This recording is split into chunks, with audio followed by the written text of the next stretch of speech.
In today's video, I am going to teach you how to find and use Google Analytics Property ID. To begin, open your web browser and go to Google Analytics.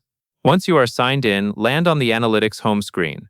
This is the main dashboard where you can see an overview of your account and recent insights. Before you look for the property ID, take a moment to confirm you are in the correct account and property, especially if you manage more than one website or app. Using the wrong property is one of the most common mistakes, and it can cause tracking or integrations to point to the wrong data. Next, look to the left side navigation and click Admin. The Admin area is where Google Analytics keeps the settings for accounts, properties, and data streams. This section is more configuration-focused than reporting, so if you are used to viewing charts and traffic, the layout may feel different. After you are in Admin, find and click Property Details. This opens the settings page specifically for the property you are currently viewing. If you do not see what you expect, double-check the property name at the top of the admin columns to make sure you are editing the correct one.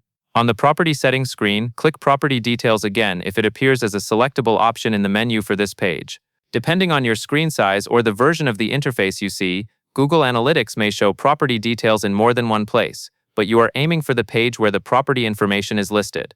Now locate the property ID on the page and highlight it. Highlighting makes it easy to copy accurately, which is important because even a single incorrect digit can break a connection when you paste it into another tool or platform. When you use the property ID, you will typically paste it into places like analytics integrations, reporting tools, tag setups, or internal documentation, so keep it stored somewhere secure and organized. Once you have highlighted it, copy it and use it wherever your setup requires the Google Analytics Property ID. That covers everything you need to know, and that is all there is to it.